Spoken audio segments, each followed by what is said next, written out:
బతుకమ్మ కుంట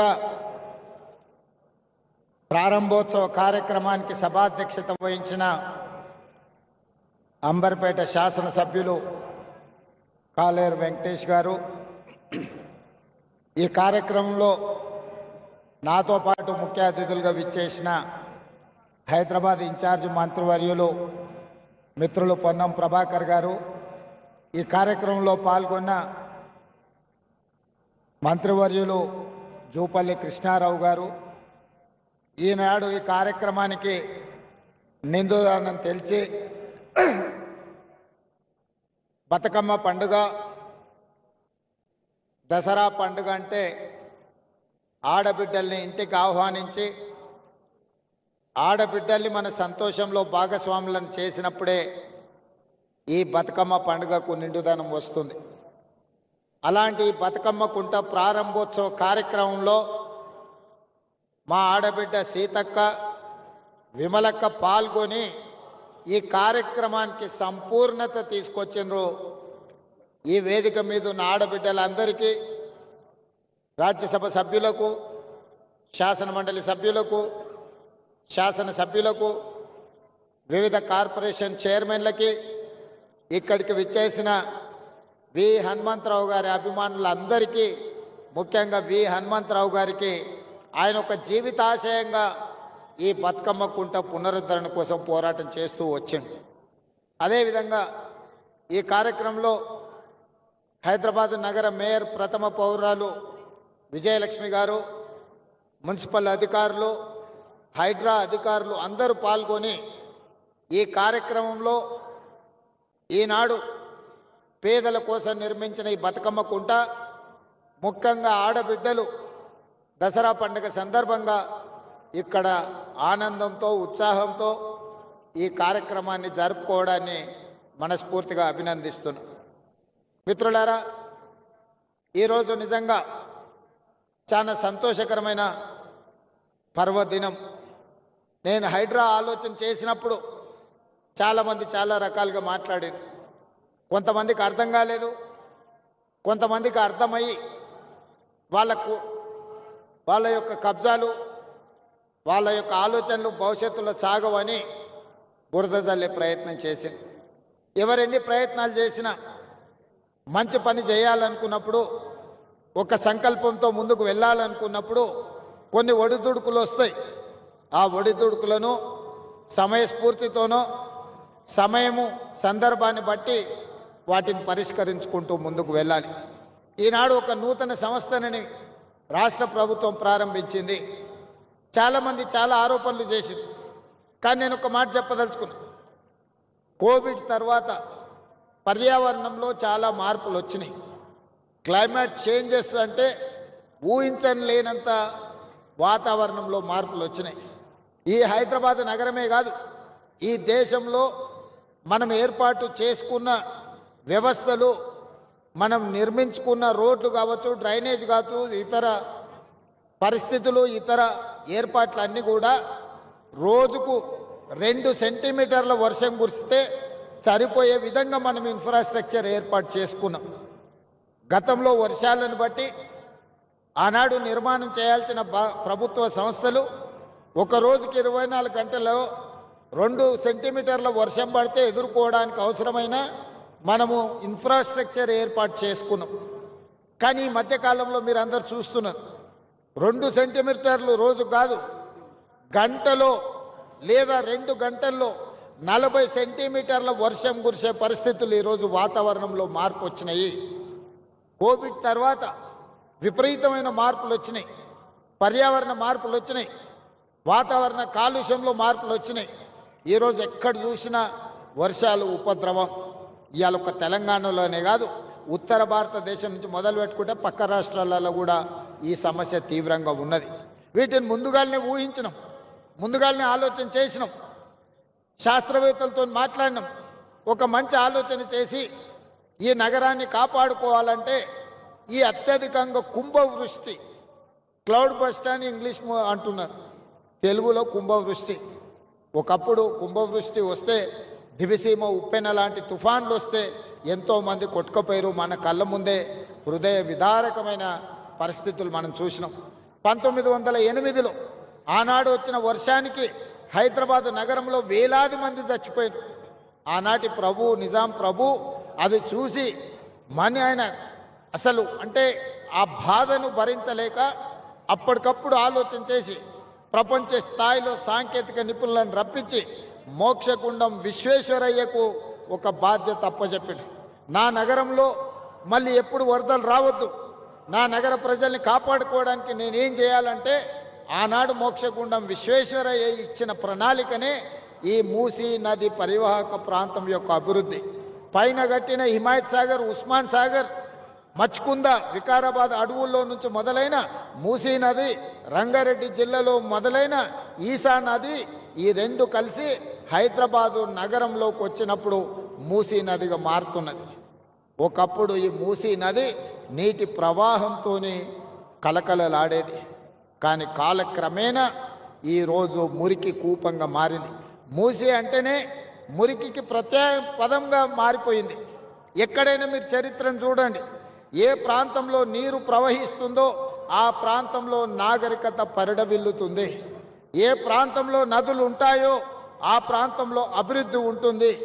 ఆ నదులను ఇవాళ మనము చెరబట్టే ప్రయత్నం చేస్తున్నాం కొంతమంది కబ్జాదారులు. ఇవాళ అందుకే ఈ హైదరాబాదు నగరంలో ఉన్న నాలాల కబ్జాలను వదిలిస్తామని, చెరువులను విడిపిస్తామని, చెరువులను చెరబడితే తాట తీస్తామని చెప్పి తెలంగాణ రాష్ట్ర ప్రభుత్వం నిర్ణయం తీసుకున్నది. ఇవాళ చెరువులను విడిపించడం, నాలా కబ్జాలను తొలగించడం, మూసీ నదిని పునరుద్ధరించడమే తెలంగాణ రాష్ట్ర ప్రభుత్వం లక్ష్యంగా పనిచేస్తుంది. మిత్రులు కాలేరు వెంకటేష్ గారు ఒక మంచి ఆలోచన ముందుకు వచ్చాడు. రాజకీయాలకు అతీతంగా అభివృద్ధి కార్యక్రమంలో భాగస్వామి కావడానికి ఈరోజు ప్రతిపాదనలు తెచ్చాడు. తప్పకుండా మిగతా శాసనసభ్యులు కూడా నేను విజ్ఞప్తి చేస్తున్న, హైదరాబాద్ నగరంలో ఉన్న శాసనసభ్యులు, మీ నియోజకవర్గాలలో మూసీ నది పరివాహక ప్రాంతం ఎంత ఉందో ఆ బఫర్ జోన్లో కానీ మూసీ నదిలో కానీ పేదలు, అత్యంత నిరుపేదలు, తండాలలో, గూడాలలో, మారుమూల పల్లెల్లో ఉన్న పేదలు ఈరోజు హైదరాబాద్కు వలస బతకడానికి వచ్చారు. జీవనాధారం కోసం వచ్చారు. ఎక్కడ దిక్కులేక, ఎక్కడ నివాసము స్థలం దొరక్క ఈరోజు మూసీ నది ప్రాంతంలో చిన్న చిన్న గుడిసెలు వేసుకొని బతుకుతారు. వాళ్ళ పేదరికం నాకు తెలియదా? కొంతమందికి పేదరికం అంటే ఎగ్జిబిషన్ అయి ఉండొచ్చు. బెంచ్ కార్లు వేసుకొని పేదరికం చూడాలంటే ఊర్లోకి పోయి ఓహో పేదరికం ఇట్లుంటుందా అని ఎక్స్కర్షన్ లాగా పోయేటోళ్ళు ఉండొచ్చు. గుంటూరులో చదువుకున్న వాళ్ళు, గుడివాడలో చదువుకున్న వాళ్ళు, లేకపోతే అమెరికాలో చదువుకున్న వాళ్ళకు. నాకు అట్లా కాదు. నేను పుట్టిన ప్రాంతం, నేను పెరిగిన ఊరు, పేదరికం నా కళ్ళ ముందు నేను చూసిన, దళితులు గిరిజనులు పడే కష్టాలు నేను చూసిన, మా ప్రాంతాల నుంచి వలస హైదరాబాద్కు బతకడానికి వచ్చేటోళ్ళని నేను చూసిన. ఈ అంబర్పేట ప్రాంతంలో పోతే మా ఊరోళ్ళే చాలా మంది ఉంటారు. మా జిల్లా వాళ్ళు అయితే, మా జిల్లా వాళ్ళు అనుకుంటే ఎవరినైనా గెలిపించేటంత మంది ఉన్నారు ఈ అంబర్పేట, ఈ మూసీ పరివాహక ప్రాంతంలో. వాళ్ళ పట్ల నాకు ప్రేమ ఉంటుంది, వాళ్ళ పట్ల నాకు అభిమానం ఉంటుంది, వాళ్ళకి సహాయం చేయాలన్న ఆలోచన ఉంటుంది. వాళ్ళని ఇబ్బంది పెట్టి నేను బాపుకునేది ఏమున్నది ఒకసారి ఆలోచన చేయాలి. నేనేమన్నా ఈ భూమిని, మూసీ నదిని చుట్టి నా సూట్ కేసులో పెట్టి నేనేమన్నా మా ఇంటికి తీసుకెళ్తానా? లేకపోతే విదేశాలలో దీన్ని తీసుకెళ్ళి దాచిపెట్టుకుంటానా? లేదు కదా. ఇవాళ ఈ ప్రాంతంలో అభివృద్ధి జరగాల్సిన అవసరం ఉంది, అనర్థాలను తగ్గించాల్సిన అవసరం ఉంది. మొన్న రాత్రి నుంచి కంటిన్యూస్గా ఇమ్లిబన్ బస్ స్టేషన్లో వేలాది మంది ప్రయాణికులు చిక్కుకుపోయిందంటే రాత్రి 3 వరకు అధికారులను అప్రమత్తం చేస్తూ నేను వాళ్ళకి ఏర్పాట్లు చేపించిన. దీనికి కారణం ఏంటి? ఈరోజు ప్రకృతిలో విపరీతమైన మార్పులు వచ్చినాయి. దాంతో మీరు ఊహించనంత వర్షం 1-2 గంటల్లోనే 40-50 సెంటీమీటర్లు కురిసే పరిస్థితి వచ్చింది. దాన్ని తట్టుకునే వ్యవస్థ మనకు లేదు ఈనాటి వరకు. అందుకే ఈరోజు భవిష్యత్తులో దానికి తట్టుకోవడానికి అవసరమైన ఏర్పాట్లను చేసుకోవాలి. లేకపోతే జీవితాంతం మీరు కష్టపడి సంపాదించుకున్న మీ టీవీ కావచ్చు, మీ ఫ్రిడ్జ్ కావచ్చు, మీ మంచాలు కావచ్చు, మీ పిల్లలు చదువుకున్న సర్టిఫికెట్లు కావచ్చు, ఉప్పు, పప్పు, బెల్లం, చింతపండు మీరు సంపాదించుకొని 2-3 నెలలకు మీరు తెచ్చి ఇంట్లో పెట్టుకుంటే రాత్రి ఈ రకంగా వర్షాలు వస్తే గంటలలో అవి నీట మునిగిపోతాయి. ఆ తర్వాత మిమ్మల్ని ఆదుకోవడానికి ఎవరు రారు. నా మాట వినండి, మీకు మంచి చేసే ఆలోచనతో ఉన్నా. ఇవాళ కాలేరు వెంకటేష్ గారు ఒక ప్రతిపాదన చేసిండు. అంబర్పేట అసెంబ్లీలో 5 కిలోమీటర్లు మూసీ నది పరివాహక ప్రాంతం ఉన్నది. ఈ బఫర్ జోన్లో కొంతమంది పేదలు ఇండ్లు కట్టుకుండ్రు, వాళ్ళకి డబుల్ బెడ్రూమ్ ఇండ్లు కట్టించండి అంబర్పేటలో అని. తప్పకుండా వేదిక మీద ఉన్న మా ఇన్ఛార్జ్ మంత్రి పొన్నం ప్రభాకర్ గారికి నేను ఆదేశాలు ఇస్తున్నా, హైదరాబాద్ కలెక్టర్కి, మున్సిపల్ కమిషనర్ గారికి నేను ఆదేశాలు ఇస్తున్నా. తక్షణమే అంబర్పేటకు సంబంధించిన ఒక ప్రత్యేక రివ్యూ పొన్నం ప్రభాకర్ గారు తీసుకుంటారు. మీరు క్షేత్రస్థాయిలో మొత్తం పర్యటన చేసి, నేను మున్సిపల్ అధికారులకు కూడా అందరికి ఆదేశాలు ఇస్తున్నా, మీరు మొత్తం తిరగండి, ఎన్యూమరేట్ చేయండి, ఎవరెవరు ఉన్నారు పేదలు లిస్టు తీయండి, వాళ్ళ పరిస్థితి ఏంది అంచనా వేయండి. ఇవాళ వాళ్లకు పునరావాసం కల్పించడమే కాదు, ఈడ ఇన్ని ఆఫీసులు లేవంటే నేనే ఆశ్చర్యపోతున్నా.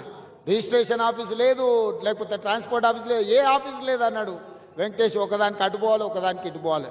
100% ఈ కాన్స్టిట్యున్సీకి సంబంధించిన అన్ని వసూలుతో కూడుకున్న ఒక క్యాంపస్నే ఒక మినీ సెక్రటేరియట్ లాగా అంబర్పేటలో మీకు కట్టించే బాధ్యత నాది. ఏమేమి ఆఫీసులు కావాలనో లిస్ట్ అవుట్ చేయండి. ఈ ప్రాంత ప్రజలకు అవసరమైన ఏమేమి కావాలనో అన్ని ఆలోచన చేయండి. వాటికి సంబంధించిన ప్రణాళికలు సిద్ధం చేస్తే డిసెంబర్ 9 తారీఖు లోపలనే మీకు అన్ని అనుమతులు ఇచ్చి నిధులు కేటాయించే బాధ్యత నాది. 2 నెలల్లో క్షేత్రస్థాయి పర్యటన చేసి అన్ని అంచనాలు తయారు చేయండి. ఆ అంచనాలకు అనుకూలంగా నిధులు డిసెంబర్ 9 తారీఖు లోపల మంజూరు చేసే బాధ్యత నేను తీసుకుంటా. కాలేరు వెంకటేష్ గారికి నేను సూచన చేస్తున్నా, రాజకీయాలకు అతీతంగా మీ నియోజకవర్గాన్ని అభివృద్ధి చేసుకోండి. నేను సహకరించడానికి సిద్ధంగా ఉన్నా. మీరు అడగకుండా, మీరు అంశాలను ప్రస్తావించకుండా, మీరు ప్రతిపాదనలు సిద్ధం చేసుకోకపోతే నేను సహాయం చేయాలన్నా కూడా నేను చెయ్యలేను. క్షేత్రస్థాయిలో మీరు సహకరిస్తే 100% అద్భుతాలు చేస్తాం. ఇక్కడ ఒక అతను కబ్జా పెట్టుకున్నాడు, అతని పేరు గురించి నేను చెప్పాల్సిన అవసరం లేదు. ఆకాశం నుంచి పూలు జల్లిన నాటి నాయకుడికి కబ్జా పెట్టుకున్నాయని, ఆయన వెనకాల ఎవరున్నారో మీ అందరికీ తెలుసు. కానీ ఇవాళ లోకల్ ఎమ్మెల్యేగా మీరు సహకరించారు. విత్ ఇన్ 100 డేస్లో ఈరోజు బతుకమ్మకుంట నిజమైంది, కళల సాకారమైంది. మా విమలక్క చెప్తుంది, మా తండ్రి గారు ఇక్కడనే ఉండి మేము ఎన్నోసార్లు కొట్లాడినామన్నా, మా జన్మలో ఇది ఇట్లా చూస్తామని నేను అనుకోలే. అందుకే నేను జిల్లాల కార్యక్రమాన్ని కూడా రద్దు చేసుకొని ఇక్కడికి వచ్చినాను. మీరందరూ స్థానిక ప్రజాప్రతినిధులు సహకరించినందుకే నేను ఇది చేయగలిగిన. నేను ఒక్కరిని చేసే పని కాదు ఇది. మీరందరూ సహకరిస్తే నేను నిర్ణయం తీసుకోగలుగుతా. నేను ఒక టీం లీడర్గా మిమ్మల్ని అందరినీ లీడ్ చేయగలుగుతా. ఒక విజన్ గల ప్రజాప్రతినిధిగా హైదరాబాదు నగరం అంతర్జాతీయ నగరంగా తీర్చిదిద్దుతా. అదే క్రమంలో పేదలకు ఎట్లా మేలు చేయాలో మీరు సూచనలు ఇవ్వండి. పేదలకు అన్యాయం చేసే పని ఏది చెయ్యను. మీరు గుర్తుపెట్టుకోండి, అక్కడ హైటెక్ సిటీ దగ్గర ఎన్ కన్వెన్షన్ కూలిందంటారు. ఎవరు? నాగార్జున గారు ఆగర్భ శ్రీమంతుడు, ఒక పెద్ద సినిమా స్టార్. కానీ అక్కడ తుమ్మిడికుంట అనే మొత్తం చెరువునే కబ్జా పెట్టుకుని, నాకు కూడా మంచి మిత్రుడు. మేము అడిగి చూసినాం. వారు కొంచెం వారికి ఉన్న పాత సావాసం, పాత మిత్రుల వల్ల కొంత ఆలోచన చేసిండు. మా అధికారులు పోయి దాన్ని తొలగించింది. తర్వాత ఆయన్ని ముందుకు వచ్చి, సార్ ఇట్లాంటివి ఇంకా నాకు వద్దు వివాదాలు, నేను ప్రజలకు ఆదర్శంగా ఉండదలుచుకున్నా, ఈ చెరువు పునరుద్ధరణ కోసం 2 ఎకరాల భూమిని నేనే అప్పచెప్తా అని చెప్పి నాగార్జున గారు ఈరోజు ముందుకు వచ్చి ఈరోజు మనకు అప్పచెప్పాడు. అలాంటి సందర్భాలు వస్తే మేము అభినందిస్తాము. సున్నం చెరువు దగ్గర ఎవడో అమాయకులను చేసి అమ్ముకుంటే, చెరువు మధ్యలో వాళ్ళు నిర్మించుకుంటే తొలగించమని ఎన్నిసార్లు చెప్పినా తొలగించకపోతే మనం తొలగించాల్సి వస్తుంది. దయచేసి నేను పేద ప్రజలకు విజ్ఞప్తి చేస్తున్నా.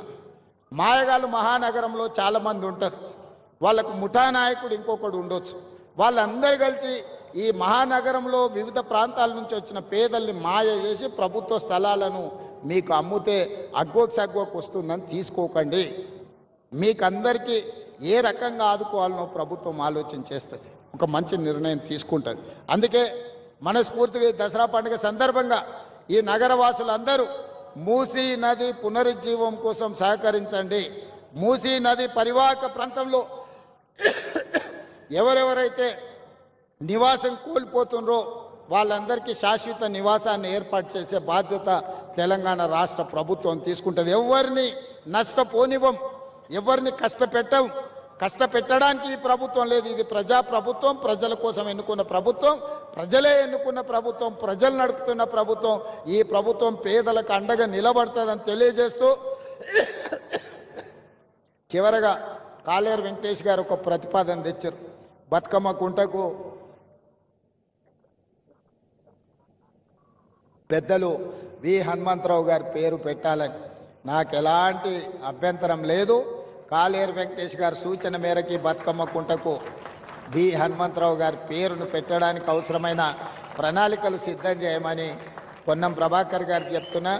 వారు చెప్పబట్టే ప్రగతి భవన్కి జ్యోతిరావు పూలే పేరు మనం పెట్టుకోవడం జరిగింది. హనుమంతరావు గారి సూచన మేరకే పేదల ప్రజాభవన్గా మార్చి జ్యోతిరావు పూలే ప్రజాభవన్గా హనుమంతరావు గారి సూచన మేరకే నిర్ణయం తీసుకున్నాం. ఇవాళ 42% రిజర్వేషన్ల విషయంలో కూడా వారి సీనియర్ నాయకుడుగా మాకు సూచనలు సలహాలు ఇచ్చి ముందుకు నడిపించిండు. వారి అనుభవాన్ని ఈ ప్రభుత్వం పూర్తి స్థాయిలో వినియోగించుకుంటుంది. వారి గౌరవానికి భంగం కలగకుండా ఈ కార్యక్రమాలను ముందుకు తీసుకెళ్తాం. అంబర్పేటలో డాక్టర్ రోహిన్ రెడ్డి గారు ఈరోజు ఈ కార్యక్రమాన్ని సమన్వయం చేసి విజయవంతం చేసినందుకు రోహిన్ రెడ్డి గారి టీంను కూడా మనస్ఫూర్తిగా అభినందిస్తూ సెలవు తీసుకుంటున్న ధన్యవాదాలు మిత్రులారా.